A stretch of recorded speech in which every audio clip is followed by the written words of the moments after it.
Hello and welcome to this quite hard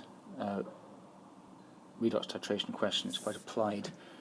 It's not one that you'll have seen in any A-level textbooks, and it's got several stages in it, as you can see. So there's all this information in the box you have to try and process first. I've made it a bit bigger to fill the screen so you can read it because it's from a slightly dodgy scan. So I'll just pop down at the bottom the fact that it's 4 marks. Okay, so they want you to calculate the dissolved oxygen content of the sample of river water, and they want it in milligrams per decimeter cubed. So it tells you that the titration required 24.6 centimeters cubed of 0.001000 moles per decimeter cubed Na2S2O3.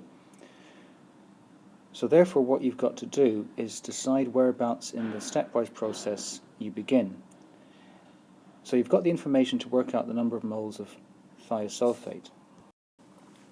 So you begin at the bottom, and we end up at the top where you've got O2. So you've got to carefully work your way backwards through all those stages. Now this is the bit where people struggle. This question has actually caused problems for a lot of people when they first try it. So here's a way of maybe visualizing it. So, paying very, very close attention to the sort of cascade of reactions that take place. Instead of working backwards, let's start at the dissolved oxygen. So I've changed around start here and finish here. I've swapped them over. So starting the dissolved oxygen, that makes 4 MnOH3s. Now because you've got 4 MnOH3s, and in the second equation,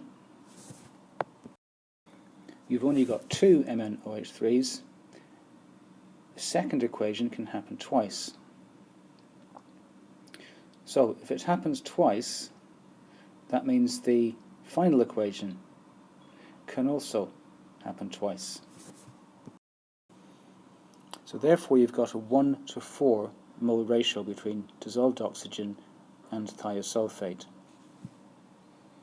So now we can do data moles, equation moles, answer.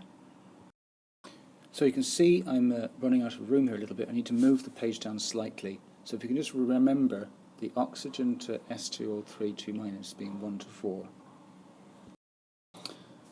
Okay, so that's a bit better. And we now have the data for our thiosulfate.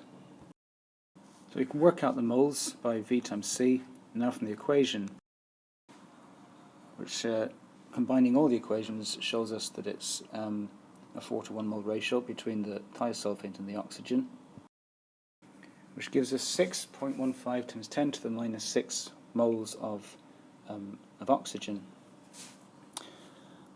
So that's the dissolved oxygen concentration in moles per decimeter cubed. We need to get into milligrams per decimeter cubed. So we've got the moles per decimeter to the minus 3. To convert to milligrams per decimeter to the minus 3, we've got to do a couple of conversions.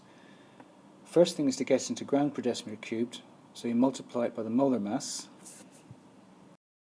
So that gives us 7.872 times 10 to the minus 3 grams per decimeter cubed, and you need to multiply that by 1,000 to get milligrams per decimeter cubed.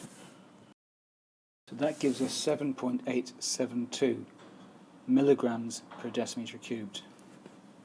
So now let's take that on to the next part of the question.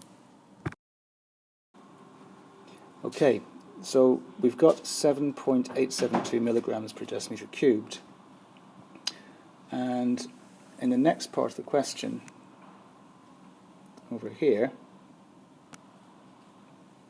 just trying to move it over, that's it. Comment on whether there's enough oxygen in the river water for fish to survive.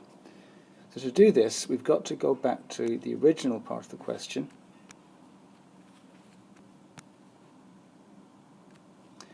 And it says, if the dissolved oxygen content falls below 5 milligrams per decimeter cubed,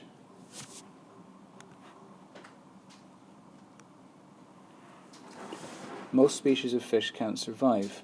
And because we worked it out as 7.872, that must mean that there is enough oxygen in the water for the fish to survive. So if we can go back over to that next part of the question,